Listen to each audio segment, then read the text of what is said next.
অনেকেই ধর্ম থেকে দূরে সরে যাচ্ছে, ঈমানের দাবি থেকে আস্তে আস্তে দূরে সরে যাচ্ছে। তো এমন এক কঠিন পরিস্থিতিতে, মুহূর্তে আল্লাহ তাআলা আমাদেরকে যে এখনো পর্যন্ত হেদায়েতের আলোর উপর টিকে থাকার সুযোগ দান করেছেন, এজন্য আবারও শুকর করি, সকলেই বলি আলহামদুলিল্লাহ।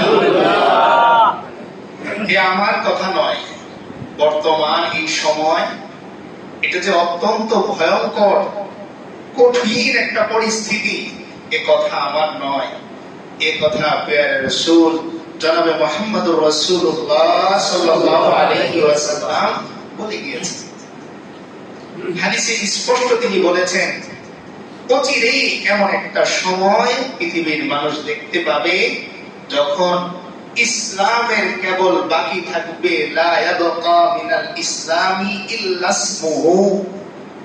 আল্লাহর হাবিব সাল্লাল্লাহু আলাইহি ওয়াসাল্লাম বলতেছেন, সাহাবীরা শোনো, যে দ্বীনের জন্য আজকে আমরা এত ত্যাগ, এত কুরবানি, এত কষ্ট, এত পরিশ্রম করতেছি, যেই ইসলামের জন্য আমরা ঘর, বিবি, বাচ্চা, আরাম, আয়েশ, সুখ এই সব ছেড়ে দিয়ে মাসের পর মাস, বছরের পর বছর সফরের মধ্যে আমরা পড়ে আছি, অচিরেই পৃথিবীর মানুষ এমন এক কঠিন পরিস্থিতির সম্মুখীন হবে যেই সময়ে এসে ইসলাম বলতে কেবল মাত্র নাম থাকবে, ঘ্রাণ ইসলামের ভিতরে মানুষের থাকবে না।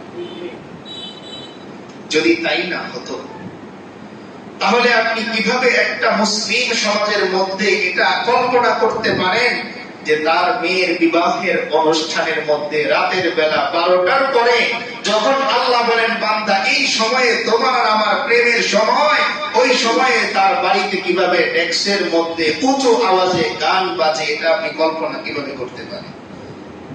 তার মানে ইসলামের কেবল নাম আছে, মুসলমান কেবল নাম আছে, কিন্তু মুসলমানের যে দাবি, ইসলামের যে দাবি, ইসলামের যে ঘ্রাণ, এই ঘ্রাণ আস্তে আস্তে কমে যাচ্ছে, আস্তে আস্তে সরে যাচ্ছে।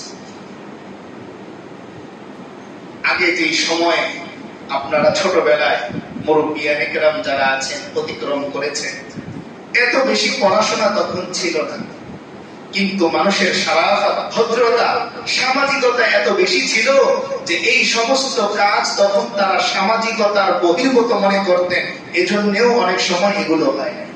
এখন আমরা জানি, আপনি ইন্টারনেটে যদি আজকে মাসআলাও সার্চ দেন যে গান বাদ্য শোনা যায় যাচ্ছে কিনা, চলে আসবে, 1 মিনিট লাগবে না সমাধান। কিন্তু এই যে আমি জানি, সকালবেলা যে বাবা কোরআন তেলাওয়াতের মাধ্যমে সকাল শুরু করতেছেন, তিনিও তার বিবাহের অনুষ্ঠানের মধ্যে হারাম পদ্ধতিতে অনুষ্ঠান করার জন্য ফিকির করতেছেন। কেমন আপনি বলবেন, এটা কিভাবে সম্ভব? যে তিনি খাবারের আয়োজন করলেন, মহিলাদের জন্য, মাস্তুরাদের জন্য আলাদা কোনো ব্যবস্থা করলেন না, অথচ ইসলাম বলে নারীদের জন্য ফিতনা মুক্ত অবস্থান তাদের জন্য করে এরপর দাওয়াতের আয়োজন করতে হবে। কিন্তু একই প্যান্ডেলে যারা খাবার পরিবেশন করতেছে সকলেই পুরুষ, মহিলাদের সামনেও খাবার পরিবেশন করতেছে। আপনার দায়িত্বে একজন পুরুষ মানুষ তার এই পর্দার খেলাফ হওয়ার কারণে যতটুকু গুনাহ তার হবে, এর সর্বপ্রথম ভাগটা আপনি কোরআন পড়ে সকাল শুরু করলেও আপনার ভাগে চলে আসবে। তাহলে আল্লাহর হাবিব সাল্লাল্লাহু আলাইহি ওয়াসাল্লামের যে কথা, তার যে বাণী, তার যে ভবিষ্যৎবাণী, তিনি যে সতর্ক করে গেলেন যে উম্মত, সময় এমন একটা আসবে, কিন্তু ওই সময়ের মানুষ যেন তুমি না হও। সময় আসবে, কিন্তু ওই সময়ের মানুষ যেন আমি না হই। যেমন কথার কথা, এই এলাকায় আমরা আজকে যারা মসজিদে আছি, সবাই যদি নিয়ত করি যে আমরা ময়লা ফেলবো না, মসজিদে আসে নাই এমন মানুষ আছে কি নেই? আসবে না এমন মানুষ আছে কি নেই?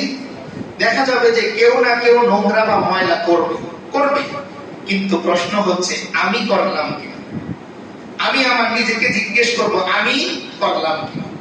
প্রত্যেকে যদি চিন্তা করি যে আমি করব কিনা, আমি করলাম কিনা, এই প্রশ্ন যদি আমাদের সকলের নিজের প্রতি থাকে, দেখা যাবে এক সময় যে পুরো সমাজের প্রত্যেকটা মানুষের উত্তর আসবে আমি করিনি। তখন রাস্তা দিয়ে হাঁটলে আর ময়লাও পাওয়া যাবে না, আবর্জনাও পাওয়া যাবে না, কোনো বাড়িতে আর উঁচু আওয়াজে গান চলতেও শোনা যাবে না। তো এমন এক কঠিন পরিস্থিতিতে আমরা বর্তমানে অবস্থান করছি। গান বাজবে, কিন্তু আমি ফিকির করব সেই গানের আওয়াজটা যেন আমার ঘর থেকে না হয়।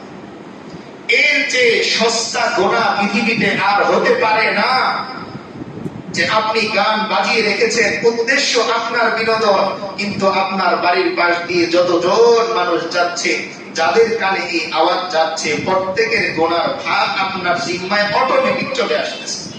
এর চেয়ে সস্তা গোনা আর হতে পারে। উদাহরণস্বরূপ, আপনি আপনার বাসায় ওয়াইফাই কানেক্ট করলেন। খুব খেয়াল করে শুনবো, বর্তমানে বাসায় বাসায় ওয়াইফাই আছে না নাই? এই ওয়াইফাই কে কানেক্ট করেছে? বাড়ির যিনি অভিভাবক আছেন, আপনি কানেক্ট করার পরে এই ওয়াইফাই দিয়ে যতগুলো গান, যতগুলো সিনেমা, যতগুলো নাটক দেখা হবে, আপনার অজান্তে হলেও সবগুলোর গুনাহ অটোমেটিক আপনার বাড়িতে পৌঁছে যাবে নিশ্চিত। কারণ আল্লাহ বলেন, বান্দা তোমার পিছনে নিয়োজিত ফেরেশতা আছে, কিরামান কাতিবিন। আল্লাহ বলেন তোমার বলা লাগবে না, আমি কাজের লোক রেখে দিয়েছি, তারাই তোমার নামে এন্ট্রি করে অটোমেটিক গুনাহের বোনাস সহ তোমার আমলনামায় পৌঁছে।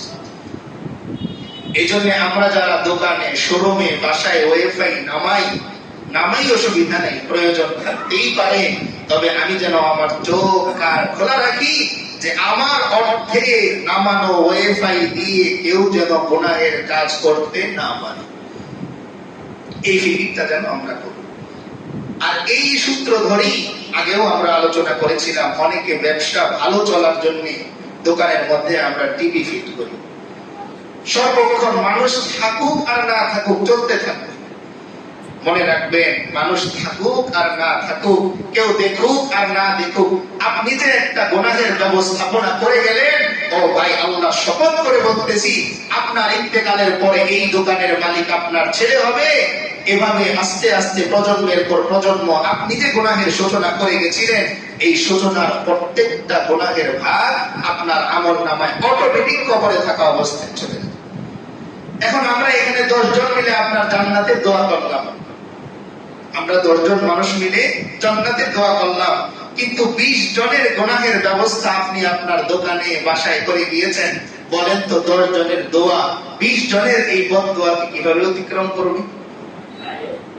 কথার কথা, আপনার বাড়ির সামনের যে রাস্তাটা আছে, এখানে আপনি রাস্তায় হাঁটা বন্ধ করার জন্য কাঁটা দিয়ে রাখলেন। রাস্তা তো আছে, কিন্তু চলা যাবে না। এই জন্য আল্লাহর হাবিব সাল্লাল্লাহু আলাইহি ওয়াসাল্লাম আল্লাহর থেকে এটা মঞ্জুর করিয়েছেন যে, ও আল্লাহ, আমার কোন উম্মত যখন ইসলাম গ্রহণ করবে, তার জিন্দেগির মধ্যে তো পেছনের অনেক গুনাহের নাপাকি লেগে আছে, এটার কি হবে? আপনার বোতলটা নোংরা, এখন এইখানে যদি জমজমের পানি দেয়া হয়, তবুও সেই পানিটা তো ময়লাই হয়ে যাবে।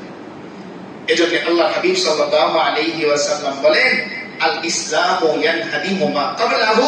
উম্মত, সুসংবাদ শোনো, যখন কোন উম্মত তওবা করে কিংবা ইসলাম গ্রহণ করে, নতুন করে সে মুসলমান হয়েছে, তার পেছনের জিন্দেগিতে লেগে থাকা সমস্ত নাপাকিগুলো আল্লাহ তাআলা ধুয়ে মুছে সাফ করে পরিষ্কার করে দেন।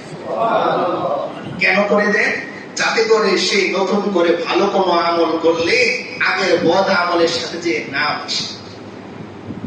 তো যাই হোক, যে কথা আমরা শুরু করেছিলাম যে ঈমানের দৌলতের উপরে টিকে থাকাটা বর্তমান সময়ে আল্লাহ তাআলার পক্ষ থেকে এক বিশেষ রহমত। এই জন্য এটার কদর যেন আমরা করি। আমি যেন ওই ব্যক্তি না হই যে আমি নামে মুসলমান কিন্তু কাজে মুসলমান না, ওই মানুষটা যেন আমি না হই। যাই হোক, যে আয়াতের তিলাওয়াত আমরা শুনলাম হযরত ইব্রাহিম আলাইহিস সালামের ব্যাপারে, কুরবানির যে ইতিহাস, এই ইতিহাসের মৌলিক সূত্র দ্বারা একদম সূচনা হয়েছিল হযরত আদম আলাইহিস সালামের ছেলে হাবিল এবং কাবিল। তাদের মাধ্যমে প্রাথমিক সূচনা ছিল, কিন্তু সেটাকে শরীয়তে মৌলিক কুরবানি ধরা হয় না। মৌলিক কুরবানি আল্লাহর কাছে গ্রহণযোগ্য এবং মানব জাতির জন্য শিক্ষণীয় যে কুরবানি